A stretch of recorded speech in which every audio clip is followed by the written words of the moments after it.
오늘도 주님의 말씀을 통해 하나님 나라를 얻고 누리는 믿음의 사람들 되시기를 주님의 이름으로 축원합니다.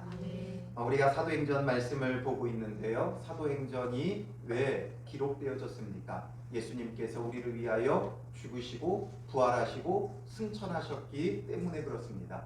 더 이상 육체로 이 땅 가운데 계시지 않기 때문에 예수님께서 하시던 일들을 그 제자들이 이어받아 이제는 사도가 되어 보냄을 받고 예수님이 행하셨던 일들을 이제 이어서 하는 거죠. 이것은 이미 예수님께서 제자들에게 말씀하셨던 바예요. 요한복음 14장 12절 같이 읽어볼까요? 내가 진실로 진실로 너희에게 이르노니 나를 믿는 자는 내가 하는 일을 그도 할 것이요 또한 그보다 큰 일도 하리니 이는 내가 아버지께로 가니라.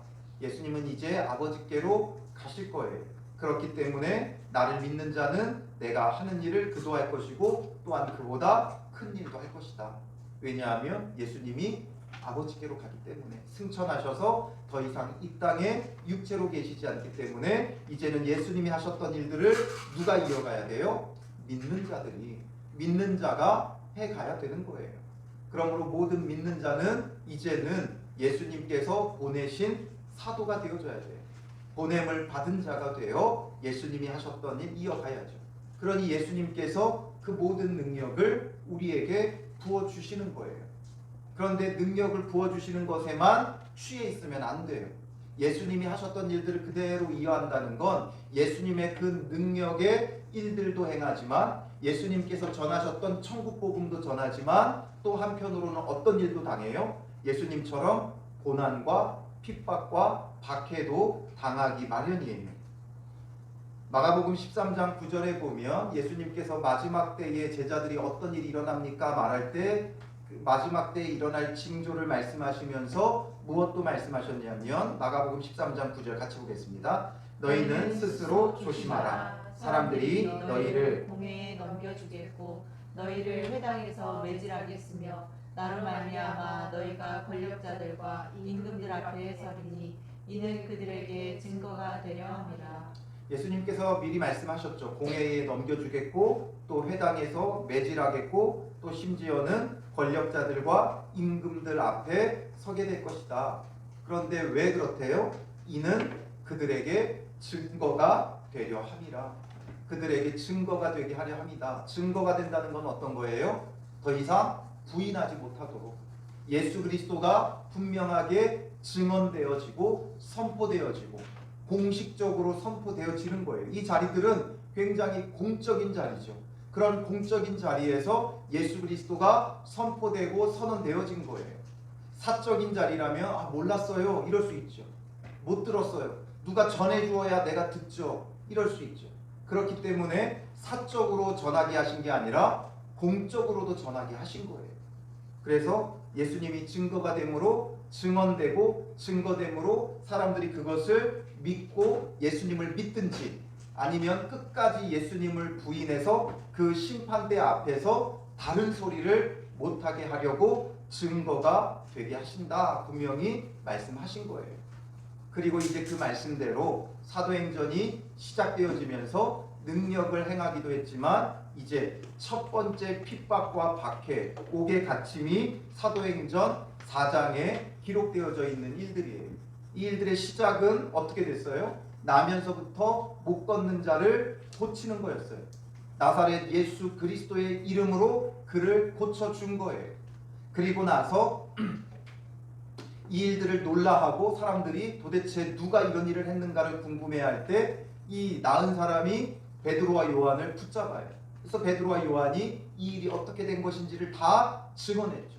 왜 우리를 주목하느냐 하면서 우리가 한 게 아니라 너희가 십자가에 못 박았지만 하나님께서 다시 살리신 그 나사렛 예수 그리스도의 이름으로 이 사람이 고침받았다는 것, 나음을 얻었다는 것을 분명히 선포했어요. 그러니까 많은 사람들이 마음에 찔리고 회개하고 돌이키게 되어졌죠. 그런데 이것을 보던 당시 지도자들은 어떤 마음이 들었겠어요? 성전 안에서 갑자기 막 수많은 사람들이 몰려들고 거기에서 베드로가 사람들을 가르쳐요. 그걸 좋아할 리가 없죠. 예를 들면 이런 거예요. 우리 교회에 갑자기 난데없이 어떤 사람이 들어와가지고 자기가 사역하겠다고 막 설교하고 막 사람들에게 기도해주고 이러면 어떻게 되겠어요? 잘합니다. 잘하셨어요. 이런 능력의 말씀을 우리가 어디서 듣습니까? 이럴 사람들이 많지가 않을 거예요. 특히나 저는 당연히 못하게 막겠죠. 왜 우리 교회에 와서 이러냐고. 나가라고. 얼른 나가라고. 당신이 누군 줄 알고 당신이 누구의 이름으로 누구의 추천을 받고 여기 와서 이런 일을 하느냐고 저는 따지게 될 거예요. 그리고 우리 성도님들도 아마 막을 거예요. 그런 것처럼 당시에 지도자였던 앞선 본문에 보면 5절에 관리들 아니죠. 1절에 제사장들과 성전 맡은 자와 사두개인들이 등장해서 이것을 막아서면서 베드로와 요한을 옥에 가뒀어요. 그리고 이제 그들에 대한 이제 재판이 이제 시작이 되어진 거죠. 산헤드린 공의회에서 이제 그 재판이 시작되어졌어요. 그리고 그것에 대해서 너가 무슨 권세와 누구의 이름으로 이 일을 행하였느냐 질문을 했어요. 이건 알기 위해서가 아니죠. 정말 진리를 찾기 위해서 한 게 아니라 이들을 모함하기 위한 질문이었어요. 이들에게 있어서 사람을 멸하거나 징계하기 가장 좋은 죄목, 그냥 덮어씌우면 덮어씌울 수 있는 죄목이 뭐냐면 이단이라는 거예요. 유대인들에게 있어서는 이단이라고 정죄되어지면 죽이든지 출교시키든지 하게 되어져 있어요. 그러니까 이단이라고 덮어씌우면 끝나는 거예요. 더 이상 활동을 못해요. 죽임당하거나 내쫓기거나 하는 거죠. 그리고 유대인들은 하나님을 섬기는 그런 백성이었기 때문에 역사적으로 선지자들의 활동이 계속 있었어요. 선지자들을 통해 능력을 행하고 기적과 표적이 나타났죠. 그때의 이 기적과 표적은 하나님의 이름으로만 전해져야 돼요. 하나님의 이름 외에 다른 이름이 나오게 되면 이단이라고 말하는 거죠. 그래서 이단이라고 덮어씌우면 쉽게 죽일 수 있어요. 예수님에 대한 것도 마찬가지예요. 어떻게 예수님을 십자가에 못 박을 수 있었는가? 이단으로 여긴 거예요. 이단으로 자기들과 다른 것을 가르친다 이거죠. 그러니까 모함하고 그래서 결국에는 십자가에 못 박게 하는 거죠. 그래서 이들이 무슨 권세와 누구의 이름으로 왔느냐 이것은 결국에는 이단으로 덮어씌워 베드로와 요한을 죽이려고 했던 거죠. 그것에 대해서 베드로가 성령이 충만하여 다 설명했죠.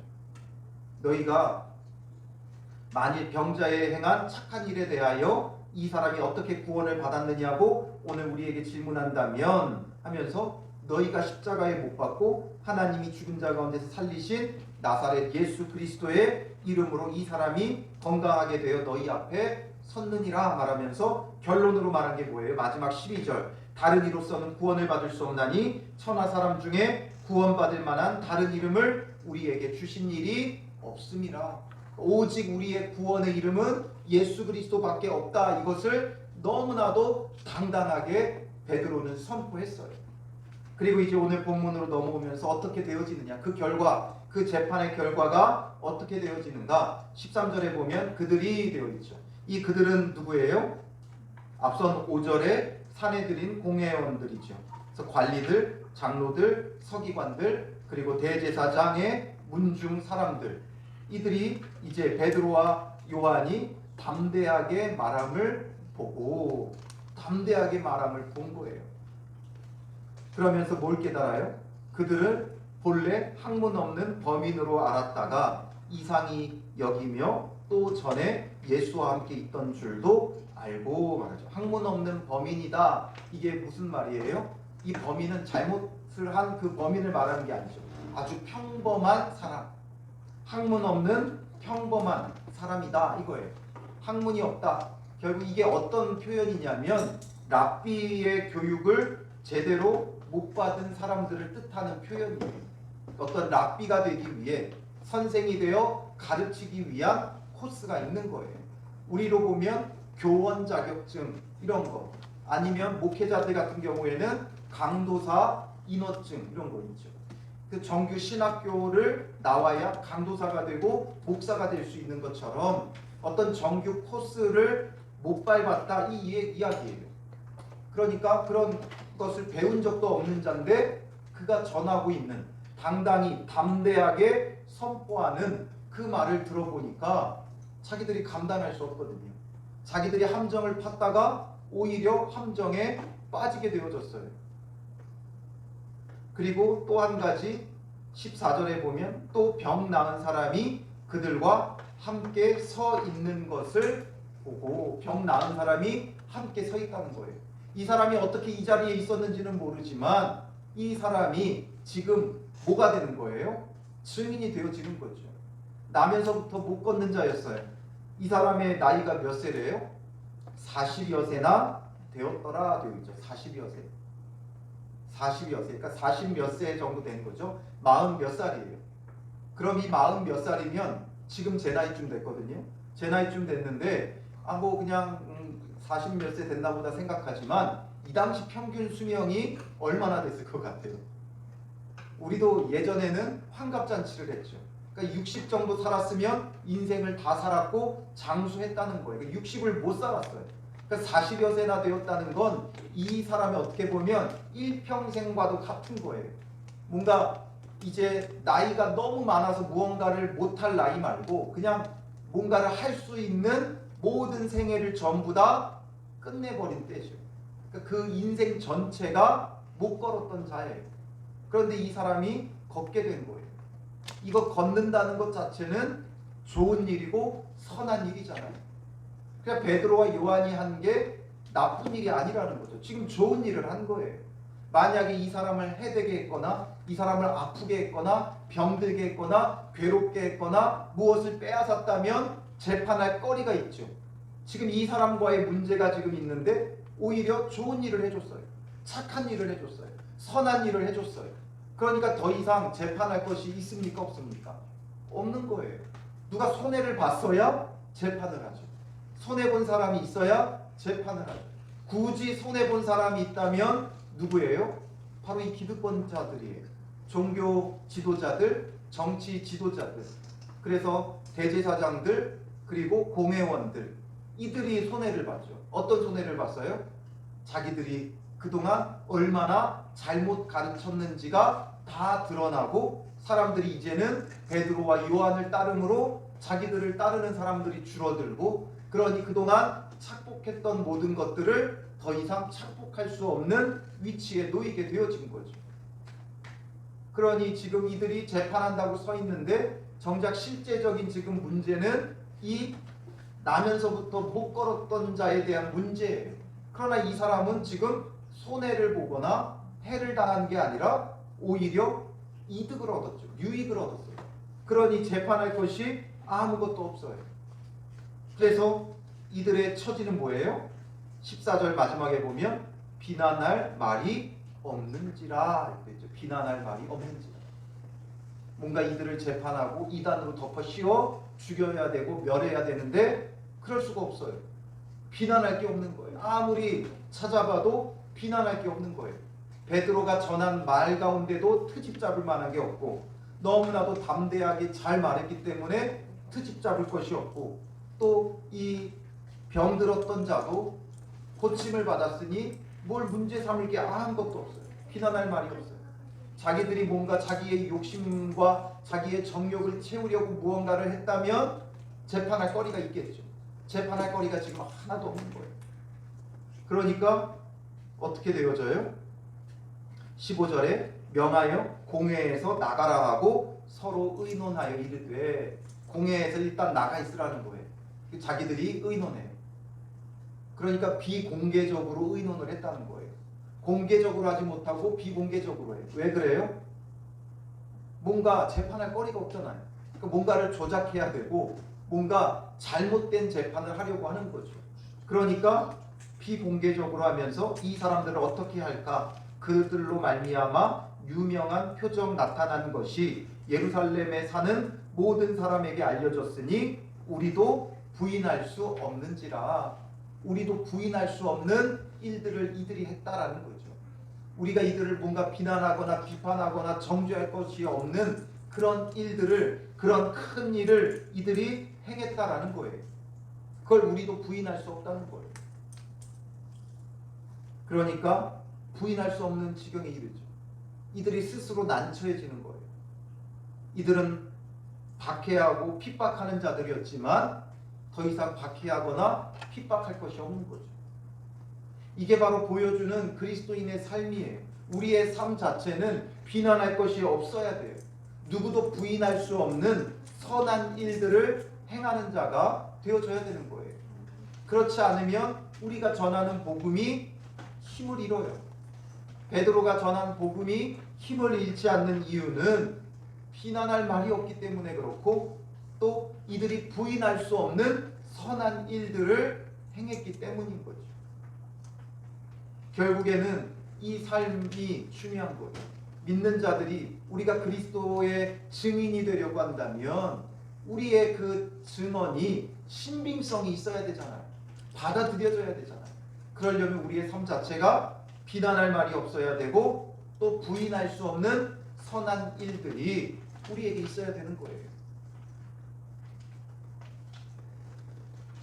그래서 우리가 말씀을 따라 이제는 주님의 자녀로, 주님의 백성으로 거룩하게 살아야 되고, 거룩하게 살 뿐만 아니라 선한 영향력을 이웃들에게 계속해서 펼칠 수 있어야 돼요. 우리 때문에 복을 받아야 되고, 우리의 섬김이 저들에게 선한 일들로 다가갈 수 있어야 돼요. 그러려면 철저히 우리의 삶이 주님 앞에서 거룩하게 세워져야 하는 거죠. 그러니까 이들은 이제 어떻게 해요? 그들이 할 수 있는 것이라고는 없어요. 그러니까 억지로 경고만 주자 이거죠. 더 이상 이런 것 전하지 말라고 경고만 주자. 17절 18절이죠.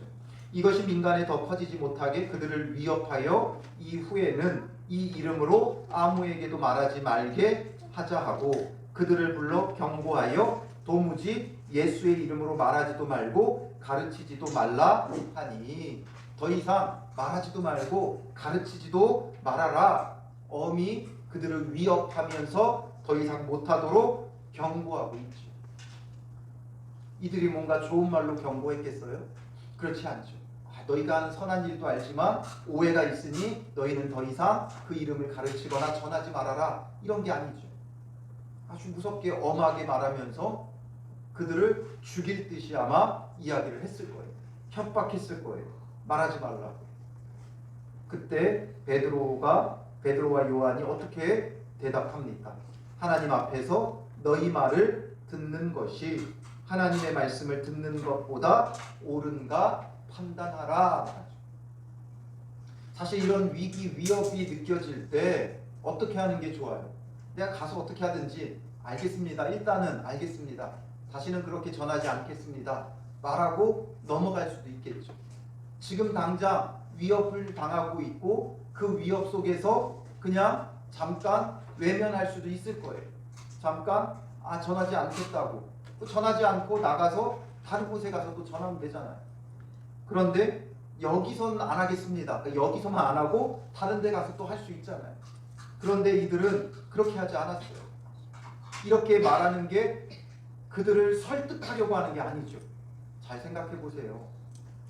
설득하려고 하는 게 아니라 굉장히 담대하게 이야기를 하는 거예요. 너희 말을 듣는 것과 하나님의 말씀을 듣는 것 무엇이 옳으냐라는 거죠.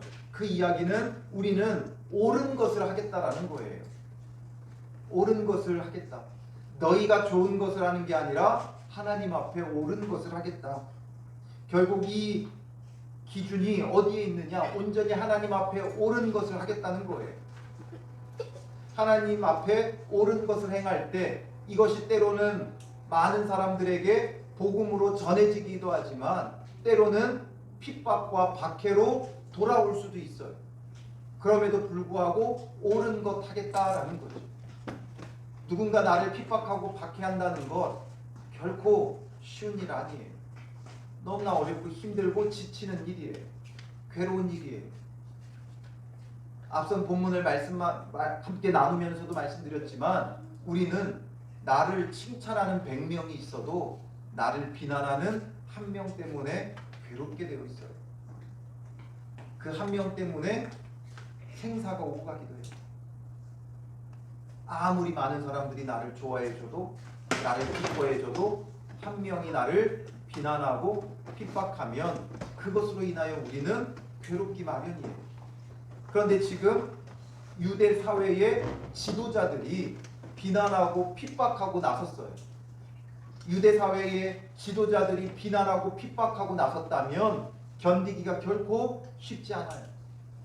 그리고 심지어 예수님을 십자가에 못 박은 자들이고 또 이들이 누군지를 안다 그랬어요.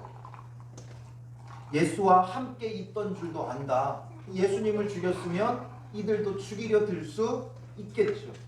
그러나 베드로는 여기서 그들의 말을 따르기보다는 너희 말을 듣는 것이 하나님의 말씀을 듣는 것보다 옳은가 판단하라. 이제는 옳은 것 하겠다라는 거예요.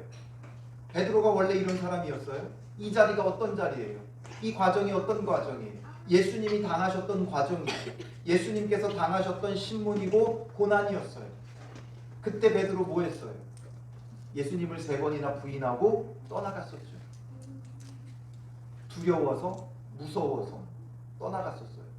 그런데 베드로는 이제 그 두려움이 온데간데 없고 완전히 다른 사람이 되어 있고 하나님 앞에 이제 옳은 것 하겠다 당당하게 선언하고 선포하죠. 이제 우리의 삶의 기준이 달라져야 돼요. 우리도 이런 너무나 많은 갈등이 있어요. 편리, 편안과 하나님 앞에 옳은 것, 이 두 가지 사이에서 우리는 고민할 거예요. 우리는 편리함과 하나님 앞에 옳음 사이에서 늘 갈등할 거예요. 우리도 모르게 편리한 쪽을 택할 때가 너무나 많아요. 모든 것 속에서 우리의 기준이 편리한 쪽으로 갈 때가 참 많이 있어요.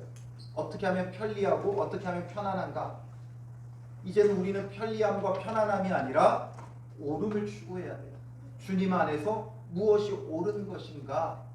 나의 편안함과 나의 안정과 나의 안락함을 추구하는 것이 아니라 이들이 자기의 안락함을 추구한다면 여기서 그렇게 하겠다고 말하고 나가면 되어져요. 그것이 아니라 이제는 강하고 담대하게 선포하며 옳은 것을 택하는 거죠. 결국 지금 베드로가 계속 설교하잖아요. 사도행전은 계속된 베드로의 설교예요. 끊임없는 베드로의 설교예요. 지금 앞부분부터. 그런데 이 설교가 어떤 방식이냐를 잘 생각해 봐야 돼요.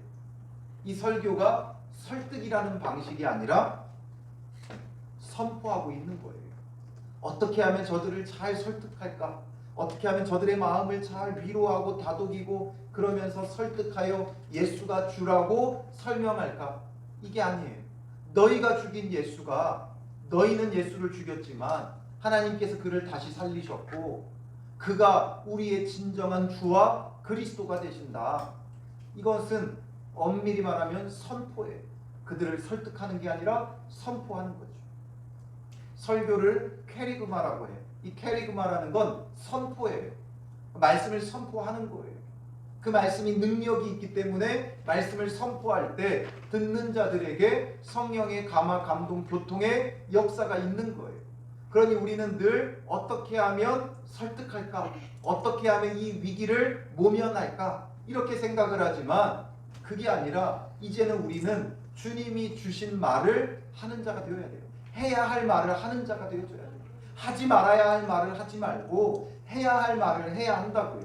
그걸 우리가 어떻게 구분해요? 나는 이렇게 말하면 좋을 것 같고 나는 저렇게 말하면 좋을 것 같고 이렇게 생각하지만 그렇지 않아요. 내 생각과 내 기준으로 말한다고 설득되지 않아요. 왜냐하면 내가 말하는 것과 상대방이 듣는 게 달라요. 나는 그런 의도가 아니었는데 듣는 사람은 또 그렇게 듣지 않아요. 그렇기 때문에 내가 무슨 말을 한다고 설득되지 않아요. 우리는 주님 안에서 정말 해야 할 말을 선포해야 돼요. 하지 말아야 할 말은 하지 말아야죠. 그걸 어떻게 합니까? 그런데 그걸 어떻게 하느냐라는 거예요. 우리가 누가 하지 말아야 할 말을 하고 싶은 사람이 어디 있겠어요? 해야 할 말을 하지 않으려고 하는 사람이 또한 어디 있겠어요? 그래서 우리에게 필요한 게 뭐예요? 성령이 말하게 하심을 따라, 성령이 말하게 하심을 따라 우리는 말할 수 있어야 돼요. 성령이 말하게 하심을 따라 말하니까 어떤 일도 일어나요? 전혀 말이 통하지 않는 이방인들이 또 디아스포라 유대인들이 그 말을 알아듣잖아요. 그런 놀라운 일들이 있잖아요. 성령의 말하게 하심을 따라 말하니까 심지어 언어가 틀려도 알아듣는 역사가 있죠. 왜냐하면 성령이 그 안에서 해야 할 말을 하게 하니까. 그러니까 언어가 달라도 이해하게 되고 깨닫게 되어지고, 그래서 회개의 세례를 받는 역사가 일어났던 거죠. 그러니 우리가 정말 주님 앞에 구해야 되는 건 성령의 충만함이고, 성령으로 충만하여 성령의 말하게 하심을 따라 말하는 자가 되어져야 되는 거죠. 그게 주님 앞에 옳은 거예요. 내가 하고 싶은 말만 잔뜩 떠드는 게 아니라 성령의 말하게 하심을 따라 해야 할 말을 하는 것. 그게 바로 주님의 증인이죠. 그러면 우리가 성령으로 충만하면 우리가 전혀 몰랐던 말을 하게 되는 거냐? 그건 아니에요. 베드로는 예수님을 따라다니면서 계속해서 예수님의 말씀을 들었고 또 배웠고 또 눈으로 보았어요. 그렇기 때문에 이제 전할 수 있는 거죠. 성령이 역사하니까 전할 수 있는 거예요. 그러려면 우리가 말씀을 많이 들어야 되고 많이 배워야 돼요. 많이 알아야 돼요. 전혀 모르는데 갑자기 나도 모르던 것을 말하지는 않아요. 물론 성령이 정말 강력히 역사하시면 우리가 전혀 알지 못하는 것을 말할 수도 있어요. 저는 그걸 부인하지 않아요. 그러나 하나님은 성령으로 역사할 때 기계적으로 역사하지 않으세요. 성경을 어떻게 썼다 그래요? 성령의 감동됨으로 성경의 저자들이 쓰죠. 근데 그 성령의 감동됨이 어떤 방식이냐? 기계적 영감설. 그건 뭐냐면 기계적으로 썼다는 거예요. 그러니까 하나님께서 들려주시는 걸 그대로 받아쓰기 하듯 받아 적었다. 그러나 그런 식으로 쓰지 않으셨어요. 보면 성경에 보면 성경 저자의 어떤 그 모든 그런 어떤 학식이나 이런 것들이 다 동반되어져서 기록되어지죠. 누가만 해도 그렇죠. 의사기 때문에 의사적 관점이 있어요. 그래서 나면서 못 걷는 자가 일어나 걸었다라고 말하지 않고 발과 발목에 힘을 얻어 일어났다고 표현을 하죠. 다른 거예요. 그러니까 유기적으로 영감을 해주는 거예요. 유기적으로. 나의 모든 것과 함께 유기적으로 영감을 주시는 거예요. 그러므로 우리가 말씀을 많이 보아야 되고 그리고 말씀을 많이 배워야 돼요. 그리고 거기에 이제 성령이 역사하시면 이것이 온전하게 깨달아지고 그 깨달아진 것을 해야 할 말을 전할 수 있는 자가 되는 거예요. 그게 성령의 역사하심이에요.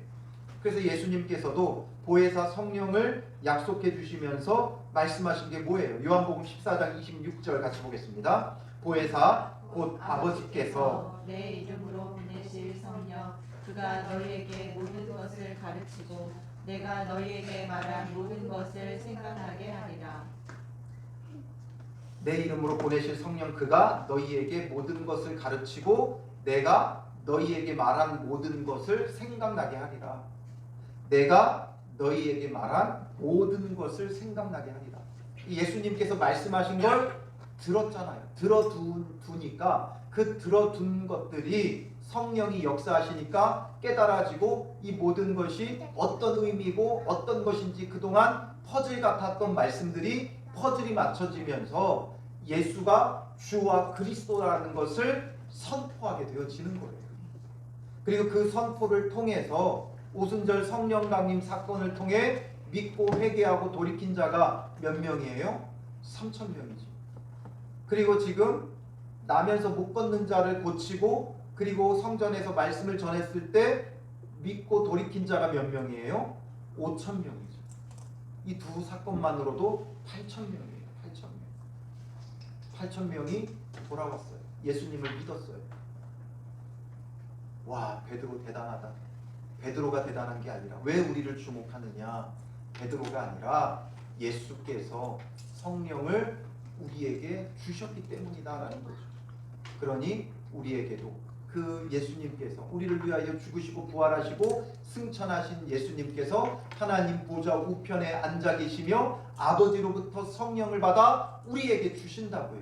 그러니 우리가 그 성령 받고 말씀을 바르게 배우고 깨달으면 우리는 정말 우리가 해야 할 말을 하는 거예요. 많은 말을 하는 게 중요한 게 아니라 정말 해야 할 말을 하는 사람이 되어져야 되는 거죠. 오늘 우리도 가끔 그럴 때 있잖아요. 말을 많이 하지는 않는데 그 말 한마디 한마디가 굉장히 묵직한 한마디를 던질 때가 있어요. 아이들한테 그럴 때가 참 많이 있어요. 아이들의 말을 듣다 보면 그냥 애들의 말이니까 그냥 넘어가는 것 같은데 그 한마디 한마디에 굉장히 뼈 있는 말이 있을 때가 있어요. 굉장히 충격을 받을 때가 있어요. 얼마 전에 우리 도우한테도 그런 적이 있는데 도우가 춤을 참 귀엽게 잘 춰요. 그래서 어떤 춤 춰주면 유튜브 1시간 하게 해줄게 이랬더니 도우가 뭐라 그러냐면 왜 아빠는 맨날 뭐를 해줘야 해준다고 하냐 이러는 거예요. 그렇지, 사랑하는 마음으로 아버지가 아들에게 그냥 해줄 수도 있는데 꼭 조건부로 이거 해주면 이거 하게 해줄게 이런 식의 그런 것들을 그 말 한마디에 정말 묵직하게 다가오더라고요. 그러니까 우리가 하는 말이 그런 말이 될 수 있어야 돼요. 항상 주님 앞에서 정말 할 수 있는 말, 정말 묵직해서 상대방으로 하여금 그냥 흘려듣지 않고 되새길 수 있는, 다시 한번 생각해 볼 수 있는 그런 말들을 던질 수 있어야 하는 것이죠. 그래서 성령의 감동됨이 있으니까 아주 담대하게 이야기하면서 이전에는 두려워하며 예수님까지 부인했던 베드로가 이제는 담대하게 그냥 이 상황을 모면하려고 하는 것이 아니라 하나님의 말씀을 듣는 것이 옳다. 즉 나는 이제부터 하나님의 말씀을 듣고 예수의 증인이 되겠다 이거죠. 그렇게 담대하게 말하니까 이들이 어떻게 돼요? 관리들이 백성들 때문에 그들을 어떻게 처벌할지 방법을 찾지 못하고 백성들도 이들이 지금 선한 일을 하고 있었고 참된 능력의 일들을 행하고 있다는 걸 아니까 함부로 또 하지는 못해요. 하면서도 끝까지 인정하지 않는 거예요. 그러면서 다시 위협하여 놓아주었으니 또 다시 위협을 하는 거예요. 인정할 건 인정해야죠. 아까 뭐라 그랬어요? 부인할 수 없는지라. 부인할 수 없는 증거가 있는데도 부인하는 거예요. 이런 걸 보면 정말 하나님 안에 모든 게 다 정해져 있나 싶을 때가 있어요. 이들은 끝까지 부인하는구나. 어떤 일이 있어도 어떤 증거가 있어도 부인하는구나. 그러니까 정말 우리에게 필요한 마음은 착하고 좋은 마음이에요.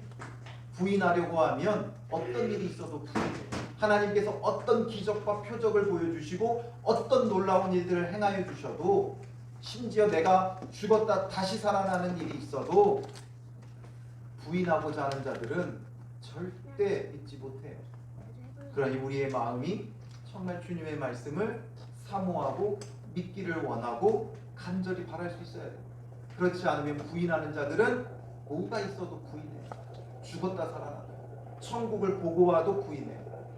그러니까 우리의 믿음은 항상 주님을 믿기를 사모하고 배우기를 사모하고 그 사모하는 마음이 성령이 역사하면 정말 폭탄이 터지듯이 아주 폭발적인 역사가 있는 거예요.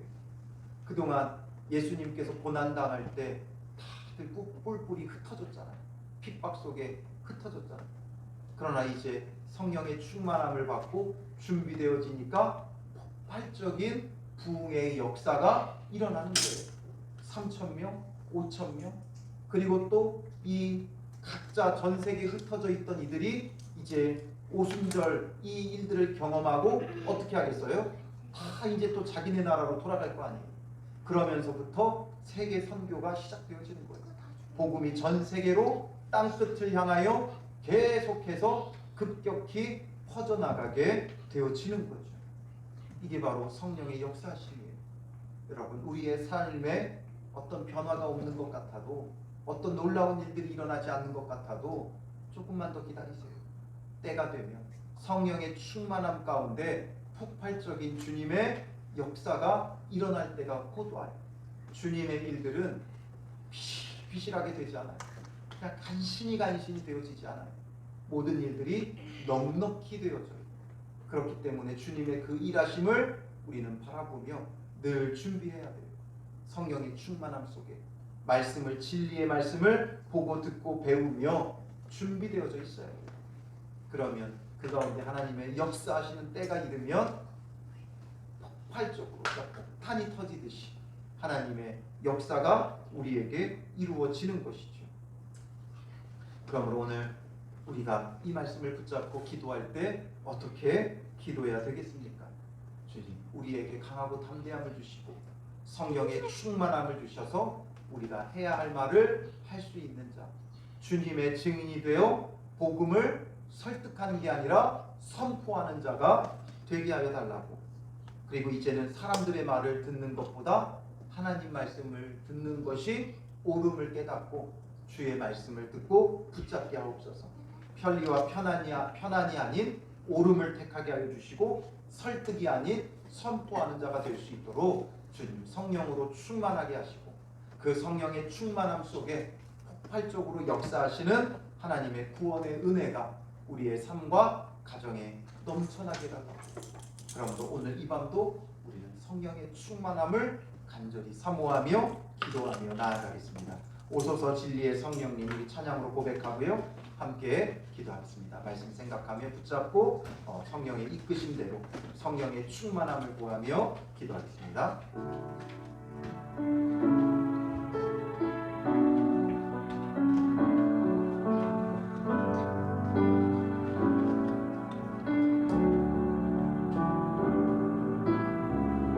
오소서 진리의 성령님, 이 땅을 들며 임하소서. 거짓과 탐욕 죄악에 무너진 우리 가슴 좁게 하소서. 오소서 은혜의 성령님, 오소서 은혜의 성령님, 하늘 가르고 임하소서. 거룩한 불꽃 하늘로서 임하사 가오르게 하소서. 주 영광 위에 붉은 불길 타오르게 하소서. 진리의 말씀이 다 새롭게 하소서. 은혜의 강물 흐르게 하소서. 성령의 바람 이 땅 가득 불어와 흰옷 입은 주의 순결한 백성, 주의 영광 위에 이제 일어나 열반을 치유하며 행진하는 영광의 그날을 주소서. 그의 불 타오르게 하소서. 그의 불길 타오르게 하소서.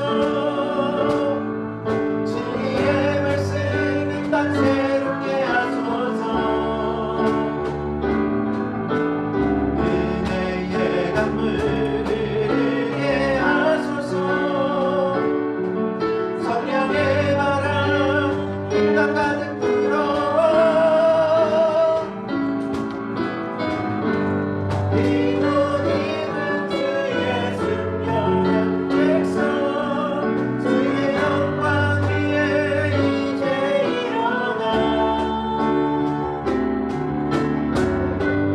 열반을 치유하며 행진하는 영광의 그날을 주소서. 우리 주여 세 번 크게 부르고 기도하겠습니다. 주여, 주여, 주여. 살아계신 아버지 하나님, 우리에게 주의 은혜를 부어주시옵소서. 주의 성령을 부어주시옵소서. 성령의 충만함이 우리 가운데 필요합니다. 성령의 충만함이 우리에게 필요합니다. 주여, 우리에게 성령의 충만함을 허락하여 주시옵소서. 오직 성령의 충만함을 얻지 아니하고서는 우리가 아무것도 할 수 없음을 봅니다. 아버지 하나님, 성령의 충만함이 없이는 아무것도 할 수 없음을 바라보게 됩니다. 아버지 하나님, 성령이 없기에 주의 말씀을